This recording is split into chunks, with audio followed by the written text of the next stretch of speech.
Hello दोस्तों zero book software में आज हम डेमो देखने वाले हैं कि अगर आप सिर्फ और सिर्फ पेमेंट और रिसिप्ट ही मैनेज करते हैं, यानी कि किसी भी पार्टी को आप जो है पैसा पे करते हैं, उस पे कितना जो है अमाउंट है और कितना जो है रिमेनिंग है, कितना ले लिया है आपने उनसे, कुल मिला के मतलब लेजर वाइज आप स्टेटमेंट सिर्फ मेंटेन करते हैं पेमेंट और रिसिप्ट की।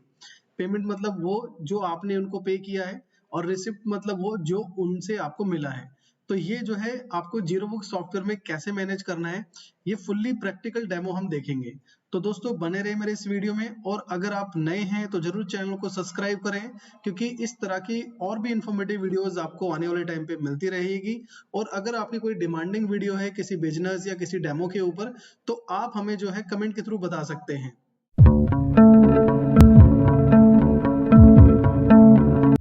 तो चलिए दोस्तों स्टार्ट करते हैं कि कैसे हमें मैनेज करना है।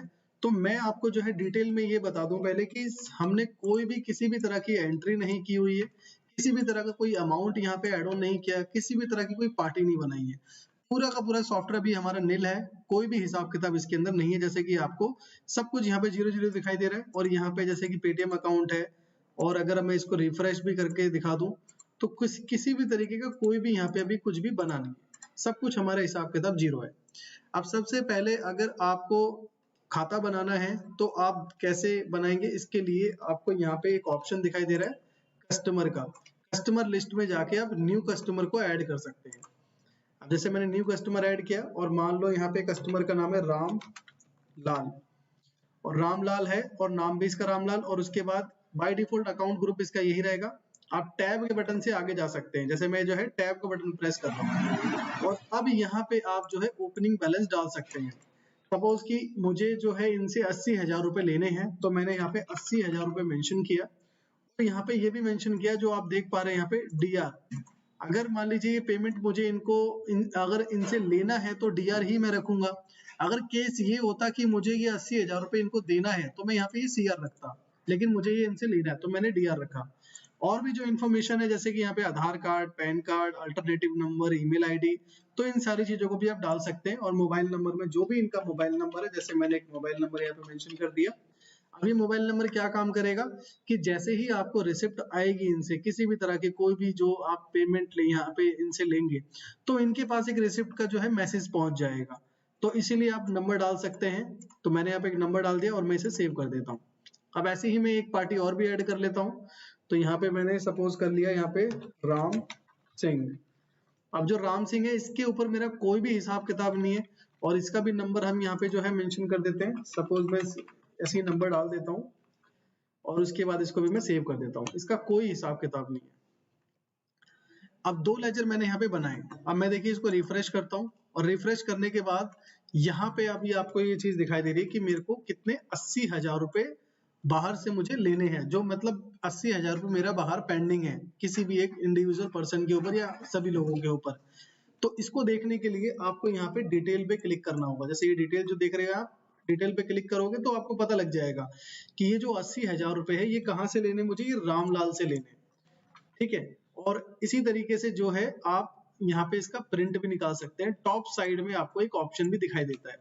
अब जैसे प्रिंट पे आप क्लिक करेंगे तो जितने लोगों के ऊपर बैलेंस पेंडिंग है इसका प्रिंट आउट एक आपके पास जो है प्रिंट करके रख सकते हैं।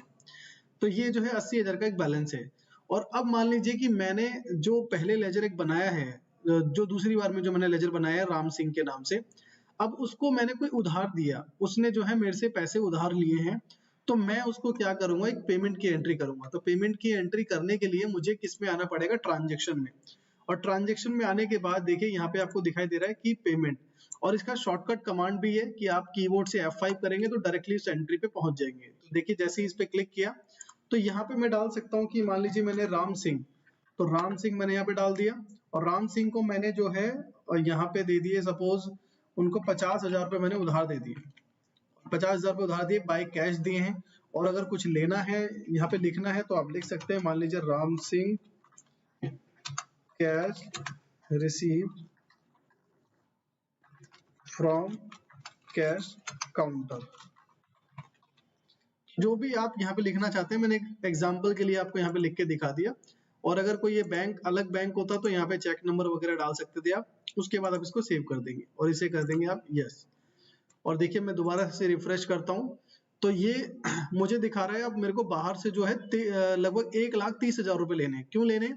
क्योंकि 80,000 तो मुझे पहले से ही रामलाल से लेने थे और उसके बाद जो है अभी जो मैंने 50,000 रुपए जो ऐड किए वो 50,000 रुपए मैंने किसी को उधारी दी है। अब मैं डिटेल पे क्लिक करता हूँ तो देखो अब ये मुझे बता भी रहा है कि मेरे को 80,000 तो किससे लेने हैं, 80,000 रामलाल से लेने हैं और राम सिंह से मुझे 50,000 लेने हैं और मुझे यहाँ पे डीआर में बैलेंस दिखाई दे रहा है क्योंकि मैंने इसको उधार पे किया था।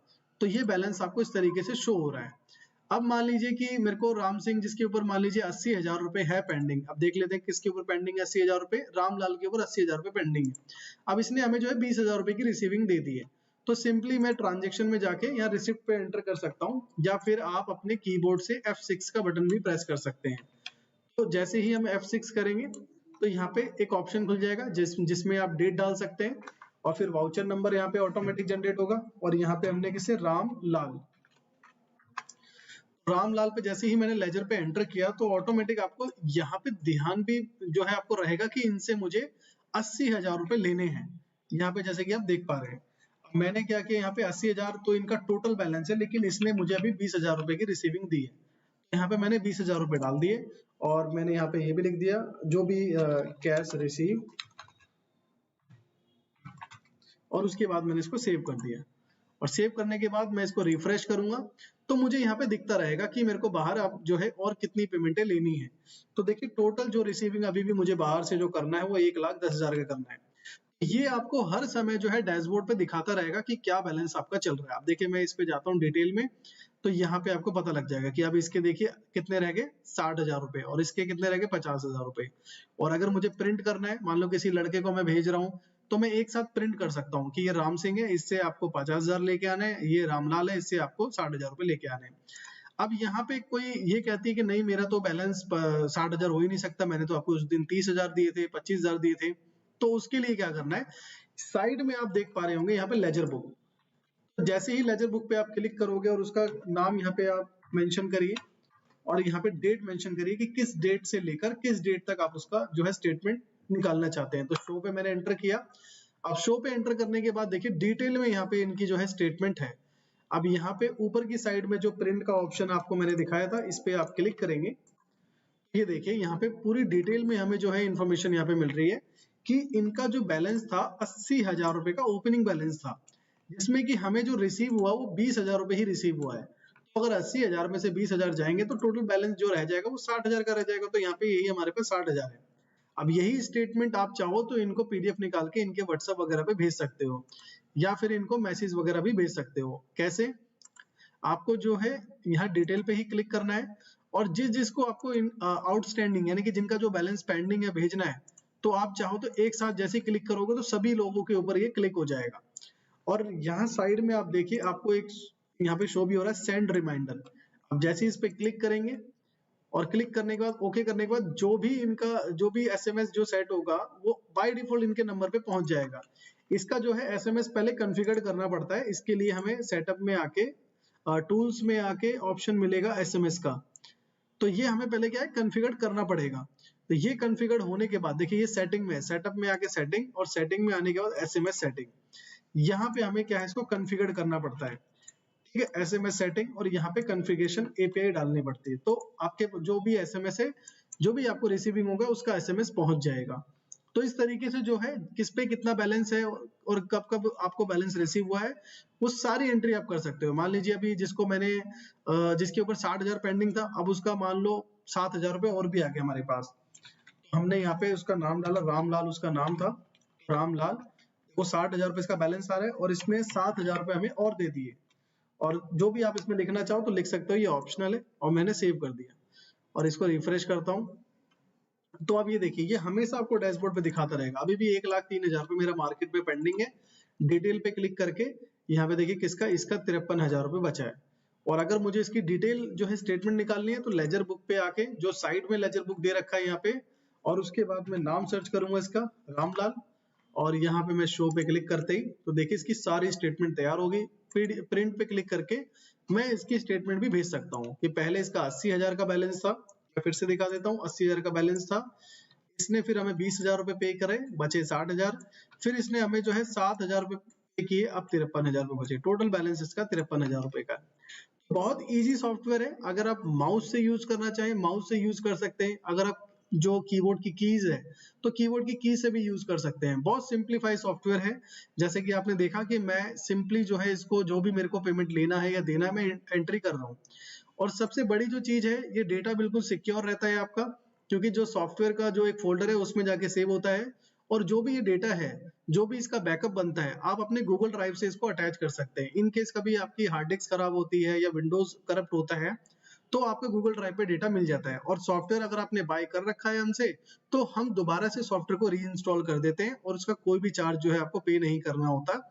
अगर आपका जो है ये रिन्यूअल के अंदर या एएमसी के अंदर होता है तो सॉफ्टवेयर उसमें कोई पे नहीं करना। बस डेटा सिक्योरिटी हमारी नहीं होती है।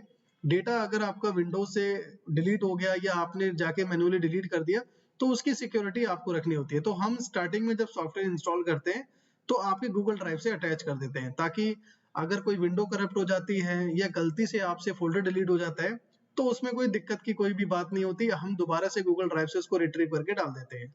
तो डेटा सिक्योरिटी जो है आप पूरी अपने ऊपर रख सकते हैं और सारा डेटा आप ही के पास रहता है। ऑफलाइन सॉफ्टवेयर है, ऑफलाइन जो है आप इसको मैनेज कर सकते हैं। बहुत इजी सॉफ्टवेयर है। अगर आपको सिर्फ अकाउंटिंग के लिए ही इस्तेमाल करना है, जैसे आपको पेमेंट रिसिप्ट कितना लेना है कितना देना है, बहुत इजी सॉफ्टवेयर है। डैशबोर्ड पे ही आपको सारी रिपोर्ट्स दिख जाती है।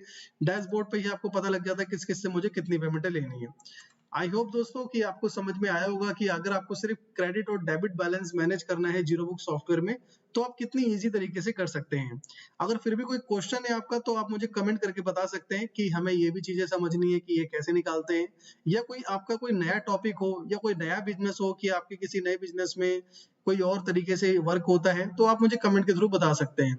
बाकी वीडियो अच्छा लगा वीडियो को लाइक करें, चैनल को सब्सक्राइब करें ताकि इस तरह की और भी इंफॉर्मेटिव वीडियोस आगे आने वाले टाइम पे आपको मिलती रहे। Thanks for watching.